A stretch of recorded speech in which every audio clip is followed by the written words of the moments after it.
100 দিনের কাজ বন্ধ আছে, 100 দিনের কাজ করে যারা টাকা পাচ্ছেন না তাদের হয়ে কথা বলবে, 100 দিনের পরিবর্তে 200 দিনের কাজের আওয়াজ তুলবে, মজুরি বাড়ানোর কথা বলবে এবং যাদের বকেয়া আছে সেই বকেয়া ফেরতের দাবি তুলবে।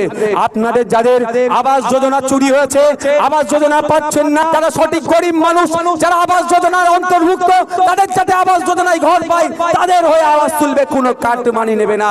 যদি তাপস দাকে আগামী জুন মাসের 1 তারিখে পার্লামেন্টে মমতা ব্যানার্জি বলেছিল ওয়াকফ প্রপার্টি উদ্ধার করব, উদ্ধার করতে পেরেছে? বলুন পেরেছে? পারেনি। উল্টে মমতা ব্যানার্জির আমলে ওয়াকফ সম্পত্তি হিন্দু সমাজের পূর্বপুরুষেরা যেমন দেবদেবীর নামে মন্দিরের নামে সম্পত্তি উৎসর্গ করে গিয়েছে তাকে দেবত্ব সম্পত্তি বলে। মুসলিম সমাজের পূর্বপুরুষেরা মাদ্রাসার নামে মসজিদের নামে যে সম্পত্তিগুলো উৎসর্গ করে গিয়েছে তাকে দেবত্ব সম্পত্তি, তাকে ওয়াকফ সম্পত্তি বলে। এই দেবত্ব সম্পত্তি, এই ওয়াকফ সম্পত্তি হস্তান্তরযোগ্য নয়, বিক্রি করা যায় না।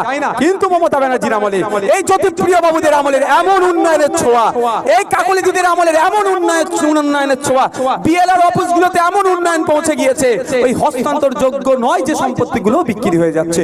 আমি যখন আওয়াজ তুলি, ইন্ডিয়ান সেকুলার ফ্রন্ট যখন আওয়াজ তুলছে আগামী দিনে আমরা ক্ষমতায় আসলে এই দেবদেবীর নামে মন্দিরের নামে যে সম্পত্তিগুলো উৎসর্গ করে গিয়েছিল, যেগুলো বিক্রি করে দিয়েছে তৃণমূলের এই উন্নয়ন বাহিনী, আমরা ক্ষমতায় এসে ওগুলোকে ফিরিয়ে নিয়ে এসে আবার দেবদেবীর নামে মন্দিরের নামে বুঝিয়ে দেবো।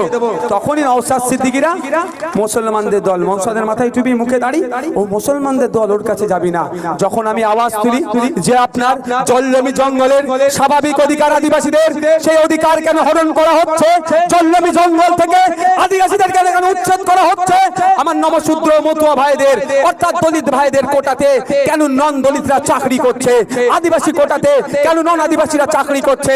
যখন দলিতের হয়ে কথা বলি, হরিচাঁদ গুরুচাঁদ ঠাকুরের হয়ে সওয়াল করি, তার ভক্তদের কথা বলি, নমশূদ্র জাতের মানুষের কথা বলি, তাদের অধিকারের কথা বলি, তখনই মাথায় টুপি মুখে দাঁড়িয়ে মুসলমানদের দল হয়ে যায় আইএসএফ। আজ যখন আনিসকে কেন হত্যা করা হলো, 10,000 মাদ্রাসা দেওয়ার কথা বলেছিল, মাদ্রাসা তো দূরের কথা, বর্তমান যে সরকারি মাদ্রাসাগুলো আছে 10,000 উপরে শিক্ষক শূন্য পদ, মাদ্রাসা শিক্ষা ব্যবস্থা ভেঙে পড়েছে, মাদ্রাসায় আর শিক্ষা দিচ্ছে না টিচারের অভাবের ফলে। ওয়াকফ প্রপার্টিগুলো উদ্ধার করতে হবে। আনিসকে কেন হত্যা করা হলো, ঈদে সরকারি 3 দিন ছুটি দিতে হবে। যখনই এ কথা আমি বলি তখনই বিজেপির দালাল হয়ে যায়।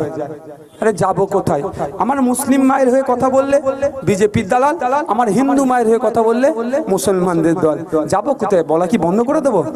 আমি বলা বন্ধ করবো না। আপনারা সাথ দিলে বেশি করে বলবো, না সাথ দিলে বলবো একটু হয়তো কম হতে পারে, বলা কিন্তু বন্ধ করব না। এই আপনাদের অধিকারের কথা বলতে গিয়ে কিন্তু আমাকে জেল খাটতে হয়েছে। আমি মিনিস্টারদেরকে কোশ্চেন করেছিলাম কৃষকদের হয়ে, মিনিস্টার উত্তর দিতে পারেনি, সেই জন্য কি করছে আমাকে তারা জেল খাটিয়েছে। তো আমি এক বন্যায় আপনাদের কাছে বলে যাই, এক বন্যায় নওশাদ সিদ্দিকী 100 বার জেল খাটতে প্রস্তুত আছে, তাও কোনো অপশক্তির কাছে মাথা নত করবে না। কোন শুভেন্দু অধিকারী, কোন দিলীপ ঘোষ, কোন আল ঘোষ, কোন মমতা ব্যানার্জি, কোন সুজন চক্রবর্তী, কোন অভিষেক ব্যানার্জির কাছে মাথা নত আইএসএফ করবে না। জেল খাটতে প্রস্তুত আছি, মানুষের কথা বলতে প্রস্তুত আছি, কিন্তু কোন অপশক্তির কাছে মাথা নত করব না। দোষটা কোথায় জানেন? আমাদের দোষটা কোথায়?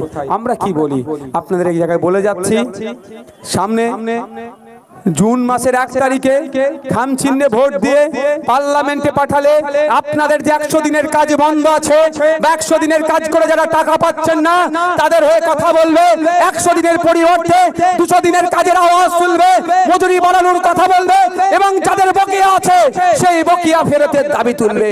আপনাদের যাদের আবাস যোজনা চুরি হয়েছে, আবাস যোজনা পাচ্ছেন না, যারা সঠিক গরিব মানুষ যারা আবাস যোজনার অন্তর্ভুক্ত তাদের যাতে আবাস যোজনায় ঘর পায় তাদের হয়ে আওয়াজ তুলবে, কোনো কাট মানি নেবে না।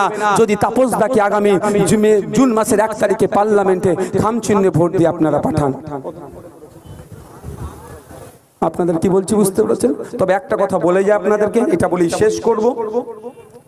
এখানে বিজেপির কর্মী মাইকে যদি আওয়াজটা শুনে, তৃণমূলের কর্মী মাইকে যদি আওয়াজটা শুনে থাকে, সিপিএম, কংগ্রেস, আমাদের আইএসএফ এর লোকজন, ভালোবাসার মানুষ আছেন এবং সাধারণ মানুষ যারা এই কোনো রাজনৈতিক দলের সাথে যুক্ত নয়, সবার উদ্দেশ্যে বলে যাচ্ছি, তৃণমূল এই কাকুলিদিরা হেরে যাবার ভয়ে এখন বাড়ি বাড়িতে গিয়ে একটা ফর্ম ফিল আপ করাচ্ছে, আর কি বলছে আবাস যোজনায় নাকি তোমার নাম উঠবে। এই ফর্মের কোনো দাম নেই। ওই ফর্মের কোনো দাম নেই। ওই ফর্মের যে কাগজটাতে চপ বিক্রি দোকানে দেখবেন কাগজ কাটা হয়, তাও ওই কাগজগুলো কাজে লাগে। এদের কাগজের কোনো দাম থাকবে না, কোনো দাম নেই এদের। আপনাদের এবারে বলে রাখি, আপনারা হা হতাশায় ভুগবেন না। আপনারা যাদের বাড়ি পাওয়ার যোগ্য, ফর্ম ফিল আপ করে অনেকে জমা দিয়েছেন তো ভাই, যাদের বাড়ি পাওয়ার যোগ্য, এই গাড়িতে ঠোকাঠুকি করবে না, চিৎকার চেঁচামেচি করবে না। নতুন লিস্ট আউট হবে, নতুন লিস্ট বার হবে তো। দেখুন লিস্টে যদি দেখেন আপনি গরিব মানুষ, আপনার থেকে গরিব মানুষ বাড়ি পেয়েছে, তাহলে ভালো কথা তো, ওয়েল এন্ড গুড। আমরা তো চাই আপনার বুথের সব থেকে গরিব যিনি তাকে সেই বাড়ি পাক।